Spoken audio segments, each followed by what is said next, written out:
téléspectateurs, que Dieu, maître des saisons et de la mission, vous bénisse et vous garde de tout mal.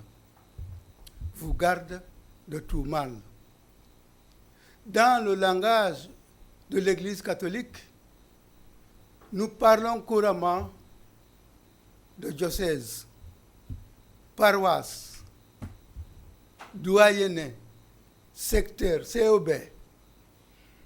Chacune de ces structures, de ces entités, dans ses dimensions et ses réalités, est appelée à faire grandir le royaume de Dieu. Royaume de Dieu qui n'est pas seulement manger et boire, mais justice, justice, justice, paix et amour véritable. Amour véritable.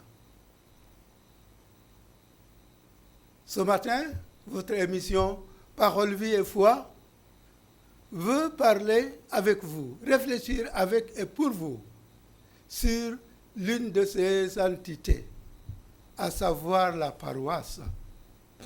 Le prétexte est que Saint Paul de Gragnoff à Dakar célèbre son jubilé de 50 ans de vie et d'action. 50 ans de vie et d'action, ça se fête.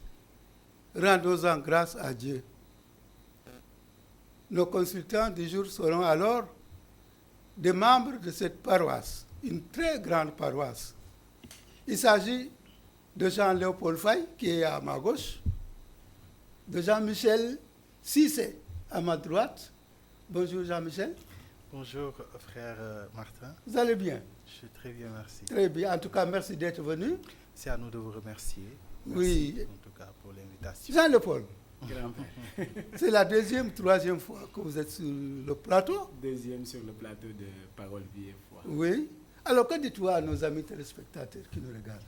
Alors, moi, je suis très heureux pour la première fois de fouler le sol de cette belle émission qui fait la fierté quand même de toute la communauté. Et nous vous disons merci pour donc cette invitation qui nous permet de vulgariser donc cette fin de jubilé avec un programme assez vaste que nous avons amené pour la fin donc de ce jubilé de 50 ans riche en spiritualité, mais également en activité culturelle, tout ce qui va avec. Et merci en tout cas de nous avoir accueillis ici. Jean-Léopold. Oui, frère. Action de grâce, comme vous l'avez dit, 50 ans, ça se fête, 50 ans de vie et d'action, 50 ans de grâce. Voilà. Nous ne pouvons que rendre grâce à Dieu qui nous a permis d'être là pour parler de cette paroisse qui nous a vu naître, qui nous a vu grandir, qui nous a donné tout ce qu'on a aujourd'hui en termes d'éducation spirituelle. Tout ce qu'on est aujourd'hui, c'est grâce à cette paroisse-là.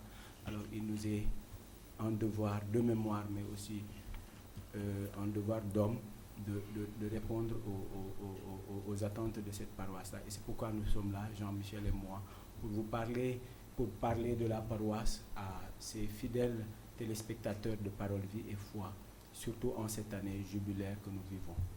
Cette année jubilaire, nous parlerons largement de Saint Paul de Gragnoff, mais auparavant, je voulais vous demander, en général, comment définissez-vous la paroisse? C'est quoi une paroisse? Alors, c'est une communauté. Une communauté qui se réunit et qui s'identifie à travers donc l'Église et qui forme une famille et avec son guide, soit le curé de la paroisse, donc il va regrouper autour de lui toutes les communautés, toutes les entités qui se réclament de l'Église catholique. C'est peut-être ça la définition que moi je donne à la paroisse. S'il y a d'autres définitions, mais en matière de l'Église et l'Église catholique, c'est comme ça que moi je peux le définir. Oui, je dirais comme mon frère l'a dit, c'est une communauté de fidèles. qui s'identifie à une église, à l'église catholique, et qui se fait membre d'une église locale, donc l'église du Sénégal. Nous sommes membres aujourd'hui, et il a dit un mot qui est très important pour moi, et c'est comme ça que je le vois, c'est-à-dire la paroisse est déjà une famille qui nous éduque dans la vie spirituelle, dans la vie professionnelle. Comme on l'a dit ici, il y a une foi. Donc l'église n'est pas là seulement pour la spiritualité, mais aussi pour former ses enfants, pour guider ses enfants, pour entretenir ses enfants. Alors nous avons cette famille-là qui est la paroisse, qui nous donne tout ce dont aujourd'hui on a besoin, nous et nos parents même, parce qu'aujourd'hui nous parlons de naissance dans une famille, mais aussi nous parlons de naissance dans l'église. Et quand on parle de naissance dans l'église, c'est que tu es né dans une paroisse ou dans une communauté catholique. Donc c'est une famille qui t'accueille. Déjà, c'est ce que le rite dit, la famille de l'église t'accueille. Donc déjà, une paroisse, c'est une famille. Une paroisse, une famille, dites-vous, une portion de l'église de Dieu, spécialement qui est à Grand Yoff. Vous parlez d'une famille. Une famille est normalement organisée. Comment est organisée une paroisse? Alors, elle est organisée comme, comme le veut l'Église catholique. À la tête de la paroisse, il y a évidemment le curé avec ses vicaires. Et pour nous avons comme organisation le conseil pastoral paroissial. Au début, c'était simplement le conseil. On a mis conseil pastoral paroissial. Maintenant, il y a les communautés ecclésiales de base, et il y a les mouvements, associations et groupes d'apostolat. Donc, c'est un peu ces 4 structures qui font l'organisation de notre paroisse, en tout cas au niveau de Saint-Paul. Oui, l'organisation d'une paroisse pratique. Voilà, il y a déjà l'équipe pastorale qui est là, qui fait son travail comme il l'a dit, secondé par un conseil pastoral paroissial, les CEB qui vraiment aujourd'hui font vivre la paroisse, parce que la paroisse, quand on parle de paroisse aujourd'hui, il y a d'abord les communautés ecclésiales de base, qui nous sommes tous membres des communautés ecclésiales de base, et ce sont ces communautés-là qui font vivre la paroisse. Nous avons aussi les mouvements, les associations et les groupes d'apostolat, et par la grâce de Dieu, à Grand Yoff, pour un peu spécifier, nous avons presque tous les mouvements de foulard. Nous avons tous les mouvements de foulard presque à Grand Yoff. Donc ça aussi, c'est une grâce de Dieu que nous avons, d'avoir des jeunes, des enfants engagés. Mais aussi, en dehors de ça, il y a aussi d'autres groupes. Il y a la Légion de Marie qui est là, il y a les femmes catholiques qui sont là, il y a le renouveau charismatique, il y a récemment, il y a 5 à 6 ans de cela, les jeunes chrétiens engagés, une initiative de jeunes qui est née à Grand Yoff spécialement. Donc ça, ce sont des entités qui sont autour de la paroisse et qui font vivre la paroisse, qui donnent aujourd'hui à la paroisse Saint-Paul ce qu'est l'image ou l'identité qu'elle a aujourd'hui. Vous avez parlé des femmes catholiques. Et les hommes catholiques sont où? Non, ce qui est en fait, c'est un peu, c'est devenu naturel. Hein? Oui. Les hommes, ils ont toujours été... Ils sont partout et nulle part. Oui, voilà, donc ce qui fait que leur présence est naturelle. Donc du coup, mais moi, je voudrais m'arrêter un tout petit peu sur les jeunes chrétiens engagés. Oui. C'est quand même une association, un groupe de jeunes qui a démarré à Saint-Paul, mais aujourd'hui on voit que ça fait tache d'huile partout, dans toutes les paroisses. Ils sont en train de copier, parce que c'est quand même une bonne chose, parce que c'est des jeunes.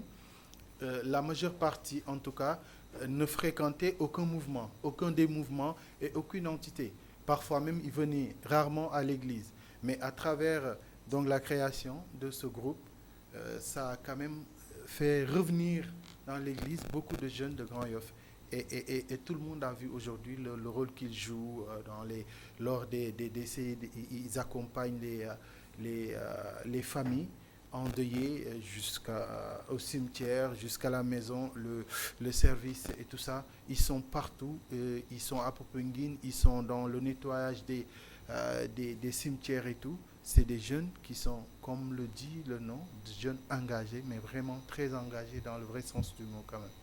Et ça, je Très pense que engagé. ça nous honore quand même quand on dit qu'aujourd'hui, c'est un mouvement qui a démarré à Saint-Paul et que maintenant d'autres sont en train de copier. Nous, ça nous fait quand même plaisir et c'est un honneur quand même pour tous les paroissiens de Saint-Paul, je pense. Vous disiez tout à l'heure que paroisse, c'est une communauté de croyants en Jésus. Mais est-ce que vous avez des relations avec les autres de Grand Yoff qui ne sont pas catholiques? Les relations entre catholiques et musulmans, par exemple? Oui, je dirais que Grand Yoff, ce qu'il a aujourd'hui de particulier, c'est cette fraternité interreligieuse, autant pour moi. Parce qu'aujourd'hui, à Grand Yoff, vous entrez dans une famille, vous ne pouvez pas distinguer un catholique d'un musulman. C'est très difficile de pouvoir faire cette différence parce que nous vivons en communauté de frères et de sœurs. Déjà, dans nos célébrations, le plus souvent, sauf s'il est empêché, on voit dans nos célébrations l'imam de Grand Yoff. Ils viennent. Même quand il n'est pas là, il se fait représenter. Il se fait représenter. Absent, si par exemple la messe ou la célébration est diffusée dans nos plateformes sur les réseaux sociaux, vous voyez qu'il commente. C'est-à-dire, même à distance, il suit la messe, il commente. Donc, ce qui montre la relation, cette fraternité qu'il y a entre les non-catholiques et les catholiques de Grand Yoff. Ça, c'est une famille. On ne voit pas de distinction. Sincèrement, il y a dans nos familles, on a des musulmans et des catholiques ensemble. Dans les autres familles aussi, nous avons aussi cette même composition. En fait, pour appuyer ce qu'il disait, oui. Avant la pandémie, Monseigneur avait entamé des tournées un peu partout dans les paroisses, mais quand il a fallu venir à Saint-Paul, il a été accueilli en fait à l'entrée, mais on a fait exprès de passer avec lui devant la mosquée. Et au niveau de la mosquée, il s'est arrêté, il a été accueilli par la communauté musulmane devant la mosquée, il est même rentré, je pense, et vraiment, ils se sont entretenus et tout. Après, il est sorti, ils les ont accompagnés et ils ont assisté donc à cette visite du début à la fin. Et je pense que ça a été un signe d'une bonne cohabitation, parce que s'il n'y avait pas cette bonne cohabitation, je ne pense pas qu'il y aurait cette initiative de montrer à notre évêque que nous sommes en bon terme avec nos voisins. Et eux, ils l'ont confirmé en ayant ce geste-là. Je pense que ça montre à quel point à Grand Yoff les gens sont bien ensemble. C'est ça, le vivre ensemble. C'est ça. Oui. S'enrichir de nos différences. Effectivement. Unis, solidaires, malgré nos différences, Voilà. accepter Voilà. les uns les autres. Voilà. Parce que nous tirons tous vers le Dieu unique C'est ça. qui nous a aimés tous, sans exception. Sans exception. Voilà, nous parlons de l'actualité de votre vécu. Pouvez-vous me faire la trajectoire de cette grande paroisse Saint-Paul de Grand Yoff, de début à maintenant? On va aussi bien lui que moi, nous étions pas nés, mais quand même, on a assisté au moment où les gens racontaient l'histoire, on nous a raconté. C'est quand même une paroisse qui date de très longtemps. Les gens ont commencé à vivre leur foi avant même les indépendances, parce que c'était vers les années 50-56 que la première communauté catholique s'est annoncée là-bas, parce que c'est des gens qui venaient de Morolan, de Fadiout, de la Petite Côte en tout cas, qui étaient installés là-bas parce qu'ils travaillaient vers le port. Donc ils avaient besoin, et les usines qui sont à côté, ils avaient besoin d'habiter non loin de leur lieu de travail. Et ils se sont installés à Grand Yoff par le biais de la communauté Lébou de Yoff, C'est d'ailleurs d'où est né le nom Grand Yoff. C'est eux qui ont cédé une partie pour que ces gens-là puissent habiter. Il y a également il y a eu des Burkinabés, il y a eu des Béninois aussi, donc qui étaient tous là-bas pour travailler. Et comme c'était des catholiques, ils avaient besoin de prier. Donc il y avait Sainte-Thérèse, la paroisse Sainte-Thérèse de Grand Dakar. Il fallait, entre Grand Yoff et Grand Dakar, il fallait se taper 4 kilomètres pour aller à la messe. Ce n'était pas évident. Il y avait aussi les frères, les pères maristes aussi qui organisaient, qui disaient la messe au niveau du collège Sainte-Marie de Anne. Et là-bas aussi, il fallait traverser l'autoroute pour aller à la messe. Ce n'était pas évident pour les enfants ni pour les femmes. Donc finalement, le curé d'alors de Sainte-Thérèse a demandé au responsable provincial au niveau des maristes, a demandé au père mariste de prendre en charge les fidèles qui sont à Grand Yoff, qui se tapent des kilomètres ou qui sont obligés de traverser pour truc. Donc c'est là qu'ils ont commencé à venir dire la messe là-bas. Donc ça a commencé dans une maison, un photographe, un certain Hilaire d'Assouza qui a offert la cour de sa maison pour qu'on y célèbre les messes. Donc c'est parti de là vers les années 65 et jusqu'à 67. À un moment donné, les dates peuvent m'échapper, mais c'est comme ça le truc. Après, on a continué les messes là-bas. À un moment donné, ils ont créé un groupe de 12 personnes. On les appelait même comme les 12 apôtres. Oui. Donc, d'ailleurs, malheureusement, tous les 12 ne sont plus de ce monde, mais ce sont ces 12-là qui se sont engagés à ramasser les cotisations pour la construction d'une chapelle. Après, ça a été construit au niveau de Djida, parce qu'il y a un monsieur qui était je pense qu'il s'appelle Mantanari, donc qui était de la paroisse Sainte-Thérèse. C'est lui qui a bien voulu céder 4 parcelles donc pour qu'on y érige une chapelle. Donc ça a été fait. Après, c'est Monseigneur Tchandoum, Yacine Tchandoum. Il n'était pas cardinal à l'époque. C'est lui d'ailleurs qui a inauguré la chapelle et qui a dit en quelle année? Et c'était en 1967. J'y étais, hein, 5 mars 67. Voilà. Lui, il est plus à l'aise avec les dates. J'étais à l'inauguration. Témoin oculaire. J'étais à l'inauguration parce que je travaillais avec le cardinal Tchandoum. Voilà, c'était Monsieur Montanari. C'était en 67, voilà, merci. C'est un grand bienfaiteur de l'Église, voilà. Même de Thiès. Voilà. Jusqu'en 70, la communauté a grandi. Maintenant, c'est le 1er juillet 1973 que on a érigé Saint-Paul en paroisse. Donc c'est pourquoi de 73 à 2023, on en est à 50 ans. Et depuis lors, la paroisse a grandi.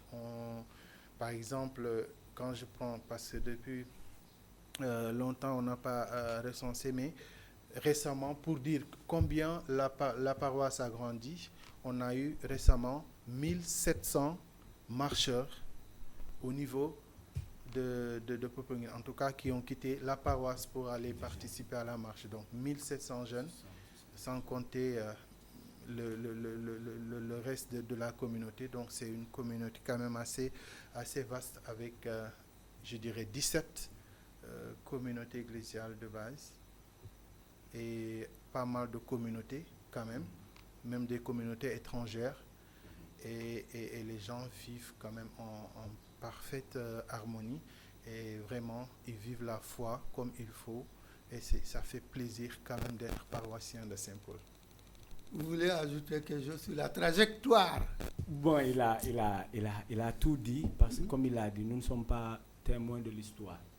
Ce que nous en savons, c'est ce qui nous a été raconté par les anciens. Peut-être nos parents ont été des acteurs dès les premiers jours de cette paroisse-là, mais Dieu a voulu qu'aujourd'hui, ils ne sont pas là pour nous raconter encore l'histoire. Mais parfois, on passait, même dans le cadre de ce jubilé-là, il nous arrivait de passer dans les maisons, d'interviewer certaines personnes qui ont été là, et nous savons combien ça a été. Et il a dit une communauté, mais aussi avec des bienfaiteurs. Aujourd'hui, c'est ça l'image qui marque. Parce qu'aujourd'hui, si aujourd'hui Saint-Paul est arrivé de première messe dans la cour d'une maison, c'est parce que la personne là a su ouvrir grandement les portes de sa maison à toute une communauté. Il aurait pu dire non comme les autres, mais il a ouvert la porte de sa maison pour dire non, il y a une possibilité de faire la messe dans la cour de ma maison. Et c'est parti comme ça.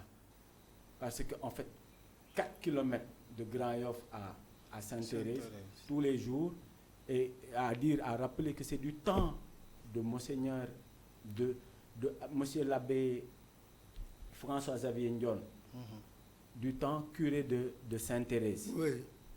Que les gens étaient encore là à Grand Yoff, quittaient Grand Yoff pour aller à Sainte-Thérèse. Et François-Xavier voyait cette communauté-là qui faisait tout ce trajet. En partant au diocèse de Thiès, puisqu'il a été évêque de Thiès, il a laissé l'abbé Prosper Ndion. Et c'est l'abbé Prosper, quand il a vu, soucieux aussi de cet éloignement-là, a demandé au père Yves Gouget, des pères maristes, d'accompagner cette communauté-là. Parce qu'en fait, les pères maristes étaient plus proches peut-être de Grand Yoff que Sainte-Thérèse, parce qu'il y a 4 km à faire ici, peut-être c'est 1 km, 1 km 500 au maximum. Mais 4 km et 1 km 500, il y a une différence. Peut-être ils pensent encore à ce que cette population-là est en train de faire, et qu'il n'y a que Jean-Michel l'a dit tout à l'heure, il n'y a que les vieux peut-être qui faisaient cela, ou bien les grands. Mais c'était difficile pour des enfants, dans les années 50, 60, de faire avec le sable qu'il faisait à ce moment-là, il n'y voilà. avait pas de goudron. Hein. Voilà. Vous avez vécu ce temps-là. Faire tout ce temps, 4 km pour en aller et en retour pour dire une messe. Certains peut-être à cet âge-là, aujourd'hui, tu demanderais à des jeunes de faire 4 km en marche pour aller faire la messe, ils ne partiront pas. Ouais. Donc peut-être qu'aujourd'hui, monsieur, tonton ou grand-père Hilaire de Souza a su ouvrir grandement ses portes pour accueillir une communauté, pour dire, bon, en attendant qu'on ait ça, et il y a là. Et aussi l'image qui a suivi, c'est-à-dire la formation de ce groupe de 12. Les 12 apôtres, on peut dire. Jésus a fait ce choix-là de 12 personnes. Et ces 12 personnes-là ont été des missionnaires dans Grand Yoff pour toucher des familles, pour récupérer des cotisations, peut-être pour leur dire, il nous faut maintenant construire un lieu de culte. Et c'est par là que ces gens-là sont passés de cours de maison à avoir une chapelle. Et par là aussi, il y a ce bienfaiteur de l'Église, un paroissien de Sainte-Thérèse, qui aussi, soucieux de la situation, a cédé 4 parcelles. 4 parcelles pour faire une chapelle. Pour dire, je cède ça pour que des frères et des sœurs puissent prier Dieu. En fait, est-ce qu'on mesure aujourd'hui la dimension de cet acte de générosité dans le contexte? Peut-être la vie un peu était dure à un moment donné. Lui, il avait peut-être un souci, il avait prévu quelque chose sur ce terrain-là, mais il a abandonné, il a fait un abandon, un don total de ce qu'il avait pour l'Église. Aujourd'hui, peut-être c'est ce qu'on nous demande à nous de faire. Mais est-ce que nous sommes à cette dimension-là? Est-ce que nous sommes arrivés à ce niveau-là où nous sommes prêts à laisser notre bien pour Dieu? Et il a fait. Et par la grâce de Dieu, c'était une communauté aussi vivante qui, en un certain temps, en 2 ans ou 3 ans, a su mettre en place une chapelle. Et après, 3 ans plus tard, ou 5 ans plus tard, on parle maintenant de paroisse Saint-Paul de Grand Yoff, comme Jean-Michel a bien su le dire. Et c'est encore Monseigneur Monseigneur Hyacinthe Thiandou, qui a inauguré encore cette chapelle devenue paroisse en 1973, qui nous a valu aujourd'hui cette présence ici pour parler de 50 ans. Je me rappelle quand je disais à ma mère, la paroisse fait 50 ans. Je me dis, 50 ans, est-ce que vous parce que peut-être c'est des gens qui étaient... Oui, pour elle, elle a dépassé, parce que peut-être du temps où elle faisait la messe là-bas, c'était avant. C'était bien avant. C'était bien avant. Si on avait pris... Elle a vécu les messes peut-être chez C'est ça. Donc quand on parle nous on a commencé à compter à partir de 73. Elle va compter à partir de 55 ou quelque chose du genre. C'est ça. C'est ça aujourd'hui ce qu'on a. Aujourd'hui on a une communauté vivante, comme il l'a dit, avec 17 CEB, mais aussi avec des communautés. Des communautés étrangères, comme on peut les appeler, des Béninois sont encore là, la communauté francophone est encore là à Grand-Yoff, et bien les Cap-Verdiens, les Cap-Verdiens sont là, et les récentes activités ont vraiment montré qu'il y a des communautés autres qui sont autour de la paroisse et qui s'activent aussi pour J'ai surtout oublié la présence des Monjac parmi les On premiers dit habitants. Saint-Paul Ndiago.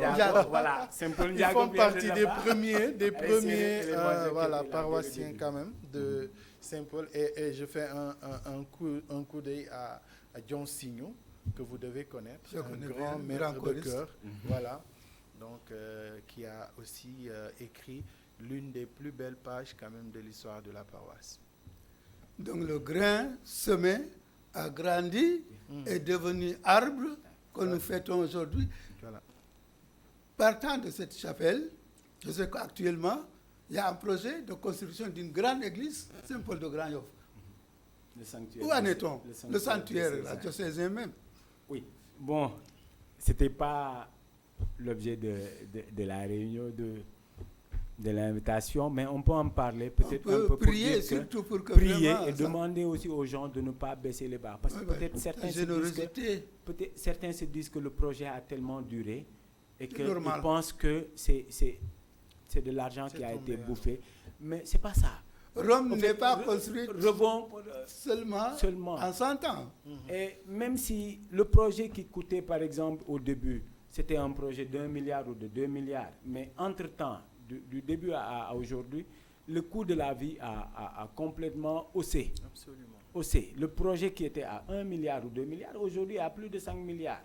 Est-ce qu'aujourd'hui, on va baisser les bras parce qu'on s'est dit on a longuement cotisé? Là, le projet est encore là. Le projet a encore besoin de bienfaiteurs. Le projet a encore besoin de gens comme M. Montanari. Le projet a encore besoin de gens comme M. Hilaire de Souza.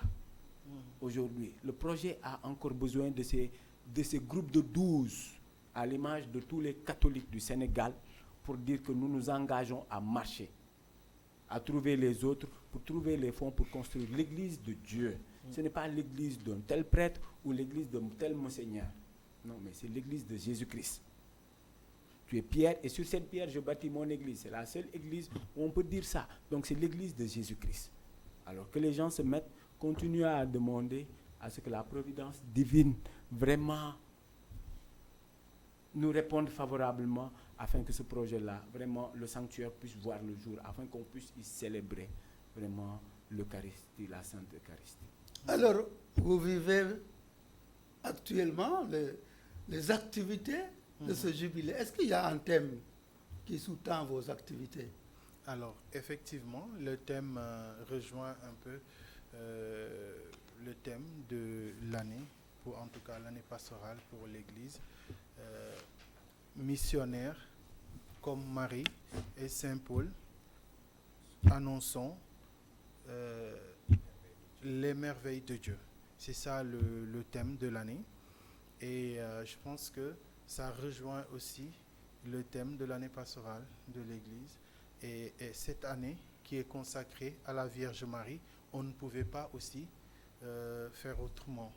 Et ça rejoint tout ce dont on est en train de célébrer. Elle a accepté de porter l'enfant de Dieu. À Saint-Paul, les gens ont accepté de suivre le Christ pendant 50 ans. la Vierge Marie un exemple d'obéissance, un exemple d'engagement et un exemple d'humilité. Je pense que tout ce qu'on peut rechercher comme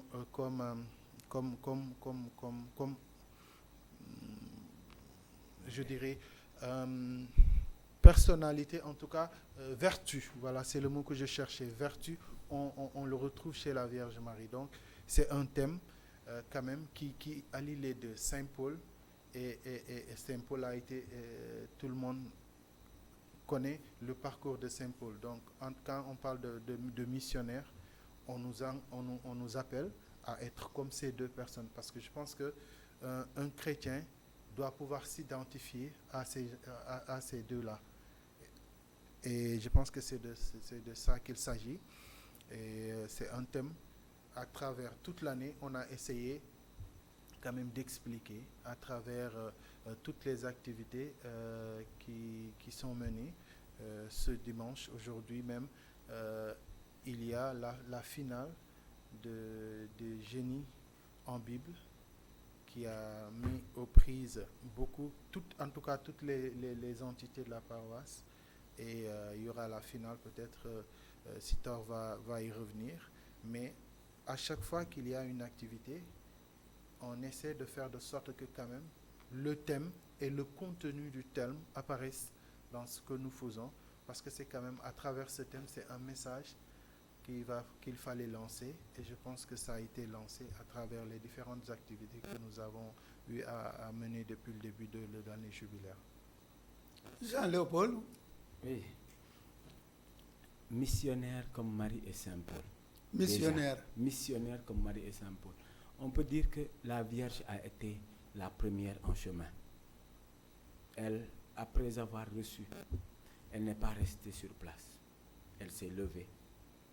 Et elle est allée voir sa cousine Elisabeth.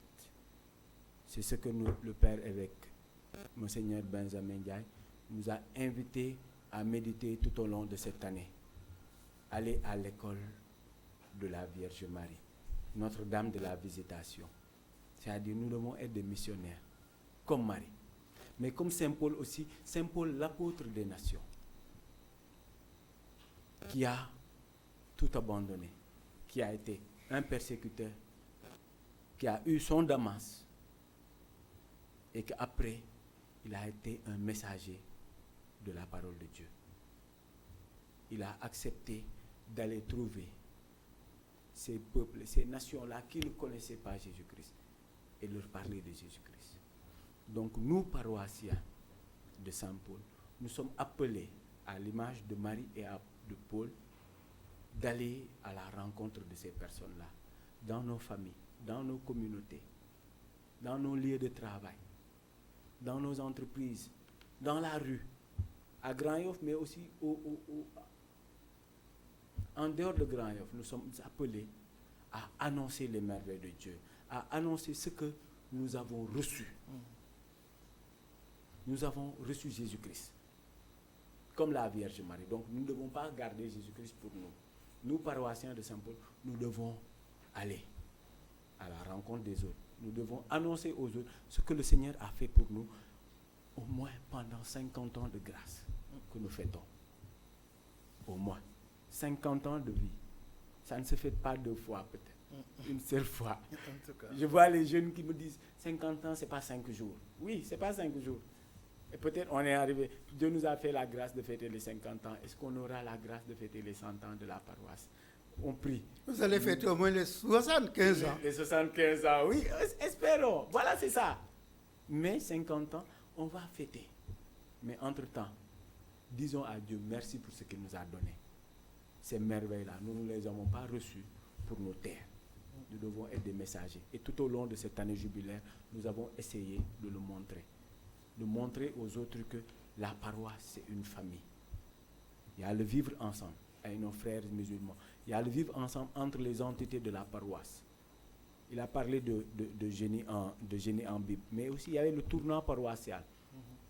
Le tournoi de foot, qui a été vraiment bien organisé. Et nous félicitons au passage la commission la coordination des jeunes, mais aussi toutes ces entités-là qui sont autour et qui s'activent maintenant pour la réussite de ce jubilé-là. On l'a fêté.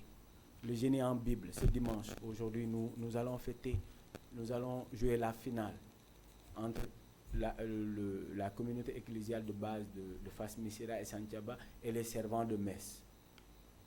Et aussi, il y a la troisième place entre les scouts et la CEB des cités millionnaires. Donc ça, c'est des entités. Ouais. Ce n'est pas seulement les CEB qui sont en finale. Les servants de messe sont en finale. Peut-être d'autres se diront, bon, c'est des petits-enfants qui sont en finale. Comment ils ont fait? Donc c'est une image. Les scouts, beaucoup pensaient que peut-être ils ne s'intéressent pas trop à la parole de Dieu. Ils sont dans le truc. Mais ils sont là. Ils ont été jusqu'en demi-finale. Et ils ont perdu face aux servants de messe. Et là, ça montre que la vie de la paroisse aussi, il y a la spiritualité qui a été mise en avant. Et ces entités-là qu'on pense peut-être des mouvements seulement de manifestations et de trucs sont là aussi et s'intéressent dans la vie spirituelle de l'Église, mais aussi dans la vie spirituelle de la famille de Saint-Paul. Et c'est une occasion aussi pour inviter tout le monde à venir à 15h fêter avec nous cette belle finale des génies en Bible, qui aura aussi après une activité avec les amis de Saint-Jean qui vont nous faire vivre un peu une autre facette aussi d'une belle finale. Voilà. Vous dites bien, la vie de la paroisse, c'est aussi et surtout la spiritualité. Le psalmiste dit, peine perdue pour les maçons si le Seigneur ne bâtit la maison. Et je retiens dans votre thème, missionnaire comme Marie et Saint-Paul, annoncer les merveilles de Dieu. Je voulais vous demander, comment aujourd'hui, concrètement, dans le Sénégal d'aujourd'hui, avec ces réseaux sociaux, où on s'insulte, où on se dit des choses, où on casse, comment annoncer les merveilles de Dieu dans tout ça? Quand on veut parler à une communauté, en tout cas à une frange de la population, il faut savoir la trouver là où elle est. Je pense que quand on parle de casse, de manifestation, c'est pratiquement des jeunes qui le font, les plus jeunes. Et ces jeunes, c'est des adeptes des réseaux sociaux. Mais souvent, il y a des adultes derrière les jeunes. Hein? Oui, des adultes qui sont derrière les jeunes. Mais aujourd'hui, je pense que la meilleure façon de transmettre ce message-là, c'est de le vivre d'abord. Le vivre en soi, le montrer pas en parlant, mais à travers les actes que nous posons. Qu'on essaie de poser des actes responsables, mais qu'on essaie de quand même vivre dans la vérité. Parce qu'aujourd'hui, c'est un peu ce qui manque. Et s'il n'y a pas de vérité aussi, on va se leurrer, mais tôt ou tard, ça va éclater. Essayons au moins de se dire la vérité, mais avec la manière de dire la vérité. À travers les mouvements de l'Église, moi je vois mal un enfant de Dieu qui va s'attaquer à des affaires privées, c'est-à-dire tu es déjà un catholique qui s'énerve, il a des moyens pour se calmer qui n'ont rien à voir avec la casse ou saccager quoi que ce soit. Donc qu'on le prenne sur nous-mêmes et sur les enseignements que nous avons reçus, sur l'éducation catholique que nous avons reçue, qui ne nous permet pas de faire n'importe quoi, où que l'on soit. Je pense que si on le commence avec nous-mêmes, on peut, à travers notre posture, enseigner aux autres comment est-ce qu'on peut arriver à ce stade-là. L'exemple d'abord. Oui. En fait, nous sommes déjà, Jean-Michel le disait tout de suite quand il parlait du thème, si on veut un modèle de vertu. Déjà, nous avons beaucoup d'exemples dans la Bible. Et nos saints patrons sont là. Chacun porte le nom d'un saint patron. Et ce patron-là n'a pas été saint en allant casser ou en insultant ou autre. Et nous devons être des modèles et trouver des gens, comme vous l'avez dit, dans nos réseaux sociaux. Le pape François l'a dit, dans l'exhortation Christus vivit, qu'on trouve les jeunes là où ils sont et qu'on leur parle de Jésus-Christ. Ils sont dans les réseaux sociaux, nous les trouverons dans les réseaux sociaux et nous leur parlerons de Jésus-Christ dans les réseaux sociaux. La pastorale des réseaux sociaux, ça sert à ça. Qu'on leur trouve là où ils sont et qu'on leur parle de Jésus-Christ. Parce que si on les occupe avec Jésus-Christ là où ils sont, ne serait-ce qu'on marque quelque chose, on marque un point dedans. C'est vrai, pendant cette période, le Sénégal a vécu des jours de trouble. Mais quel a été notre rôle dans ça? Pendant ce temps-là, beaucoup se faisaient des messages de paix dans les réseaux sociaux. Peut-être ça, il y a certains qui n'étaient pas. Malheureusement, on nous a coupé de connexion à un moment. Ça bloque. Mais il y en a beaucoup qui ont fléchi les genoux, qui ont prié pour la paix. Et c'est ça l'image que nous devons donner. Aujourd'hui, nous sommes des artisans de paix. Être missionnaire, c'est être aussi un artisan de paix. Être quelqu'un qui est porteur de la paix, porteur de l'amour de Dieu. Instrument de la paix. Surtout. Alors, nous acheminons vers dimanche prochain, au grand jour, le programme, les activités prévues. Alors, ça va être un week-end assez chargé et assez alléchant. C'est-à-dire, on a gardé, comme on dit, le meilleur pour la fin. Maintenant, est-ce que nous aurons les moyens d'y arriver? Peut-être nous y reviendrons si vous nous le permettez. On aimerait bien nous arrêter un tout petit peu là-dessus. Mais sachez au moins qu'on a 3 jours non-stop. Le premier jour, nous avons la soirée son et lumière. Il est prévu un concert avec toutes les chorales. On a 5 chorales et je pense 3 chœurs, ce qui fait 8 exécutions. Il y aura beaucoup de chants qui vont être exécutés. Les gens sont à fond dans les répétitions. Il faut vraiment ne pas rater ça. Alors, au cours également de cette soirée-là, il y aura beaucoup de choses qui vont être faites comme animation. Mais le lendemain, je vais aller très vite, peut-être après l'autre va venir là-dessus. Le lendemain, on a le samedi 1er, nous avons le carnaval. Alors, c'est un carnaval. Nous allons sillonner toutes les rues de Grand-Yoff. Un carnaval qui va démarrer donc avec des vêpres au niveau de la paroisse. Après, nous allons sillonner tout le Grand-Yoff avec toutes les communautés ethniques que nous avons. Et nous avons divisé les ethnies par groupe. Et chaque groupe va représenter une ethnie. Les Diola, ceux qui sont appelés à s'habiller en Diola vont représenter la culture Diola, les traditions, la sonorité Diola et tout ça. Les Sérères, pareil, les Caverdiens, pareil. En tout cas, Sans oublier les manjacs. sans oublier les manjacs, j'ai l'habitude de les oublier, je ne sais pas pourquoi. Mais voilà, on va sillonner pendant tout l'après-midi Grand-Yoff pour vraiment illustrer tout ce que nous avons comme culture, tout ce que nous avons comme diversité culturelle, tout ce que nous avons comme vraiment tradition. Toutes les communautés seront là et tout le monde pourra découvrir donc tout ce que nous avons comme variété. Alors le dimanche, c'est ça qui va boucler le boucle avec la grande célébration, la messe qui va être présidée par l'archevêque de Dakar, Monseigneur Benjamin Gaye. Ça va se passer au niveau du collège Notre-Dame du Liban. Et après, c'est toute une journée. Notre-Dame du Liban. Oui.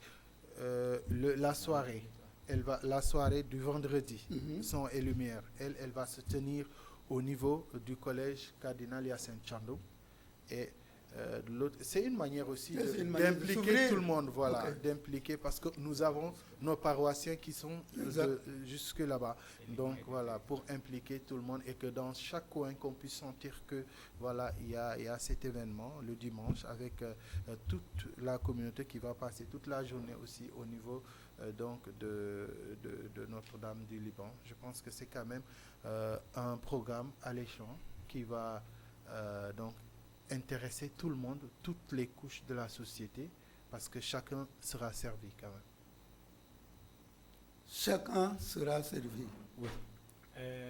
J'aimerais m'arrêter sur cette soirée son et lumière dont tu l'as dit, l'ouverture des 72 heures, parce que c'est vendredi 30 juin, le samedi 1er et le 2, le dimanche de la célébration eucharistique, pour dire pourquoi une soirée son et lumière et quel est le contenu de la soirée son et lumière. Il a juste parlé parce qu'il ne veut pas, peut-être on veut attirer les gens à venir, pour certains qui sont les adeptes du chant choral, mais la soirée son et lumière déjà c'est un spectacle. Voilà. Un spectacle. Un spectacle non payant. De comédie musicale, c'est payant parce que c'est très riche. Ah bon. Déjà c'est 1 heure et quelques sur scène où les jeunes de Saint-Paul, encadrés par des artistes professionnels, vont parcourir l'histoire de Paul, de la paroisse. Donc je ne vais pas entrer dans les détails pour laisser aux gens de venir. Il faut découvrir. Mm-hmm. Mais c'est 1 heure et quelques de spectacle déjà. Ça c'est quelque chose. C'est un travail qui est en train de se faire. Et ce sont des gens qui sont vraiment engagés et qui répètent chaque jour pour nous offrir un spectacle de qualité. Alors ils sont là. Et après, il y aura aussi la prestation, comme il a dit, des chorales de la paroisse. Et nous demandons à tout le monde de venir. Venez fêter avec nous nos 50 ans. Ça commence le vendredi à 20h. C'est payant, mais c'est pas cher.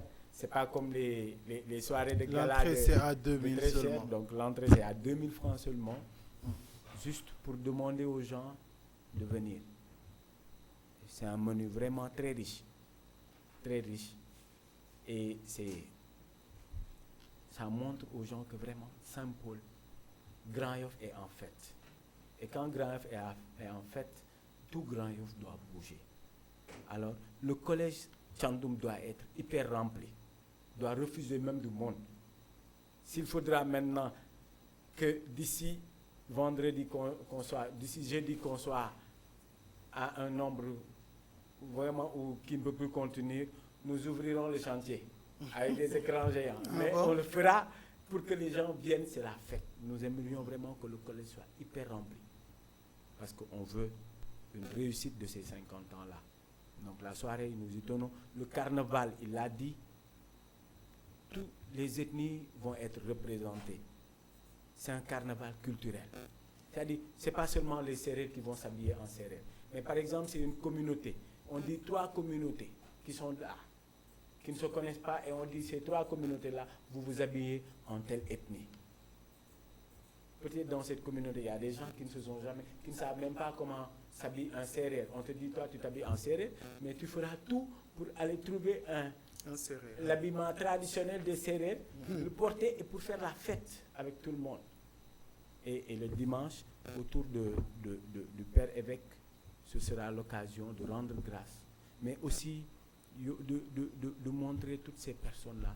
Peut-être ils ne sont plus là, mais à titre posthume, de dire à ces jeunes-là, si la paroisse aujourd'hui est arrivée à là, c'est parce qu'il y a eu des messieurs qui se sont battus pour ça.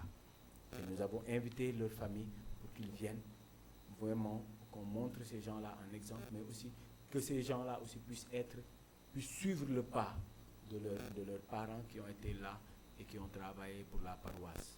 Vraiment, c'est un riche programme. Et Jean-Noël a dit, vraiment, est-ce que nous avons les moyens de le faire? Ça, vraiment. Et puis, il y aura aussi des gens qui sont toujours vivants, qui seront aussi remerciés pour leur apport au niveau de... Mais je voudrais revenir un peu sur ça, le budget. On ne l'a pas bouclé, mais nous comptons, en tout cas sur les paroissiens et tous ceux qui aiment la paroisse Saint-Paul, de venir nous aider. Parce que vous savez, Saint-Paul, Grand-Yoff, c'est une communauté quand même... Les familles, il n'y a pas beaucoup de familles. En fait, la majeure partie de la population de Grand-Yoff est démunie.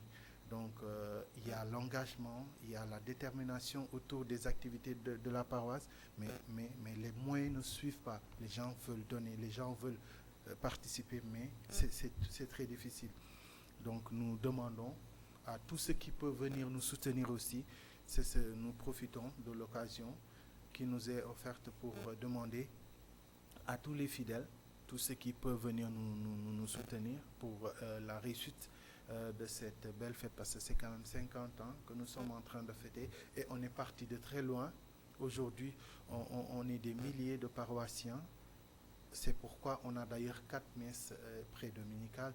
Samedi, on a 3 messes dans la journée, donc ce qui fait 4 messes au total. C'est parce que, et même avec ça, chaque messe est remplie de monde jusqu'à ce qu'il y ait des gens qui se tiennent debout. Donc ce qui veut dire que ça s'agrandit d'année en année. Donc il faut, nous demandons, nous tendons la main à tous ceux qui peuvent nous aider, de vraiment venir nous aider pour qu'on puisse quand même organiser de ces 72 heures-là dans les bonnes conditions, les meilleures conditions. Alors nous sommes presque au terme de cette émission. Jean-Paul, vous avez parlé pour le dimanche autour de l'archevêque pour remercier et rendre grâce. Et après, quelles sont vos attentes, les perspectives? On célèbre les 50 ans et après on fait quoi? Les perspectives, moi je vais prendre la parole. Les perspectives, il y a l'engouement autour de la finalisation du chantier Saint-Paul.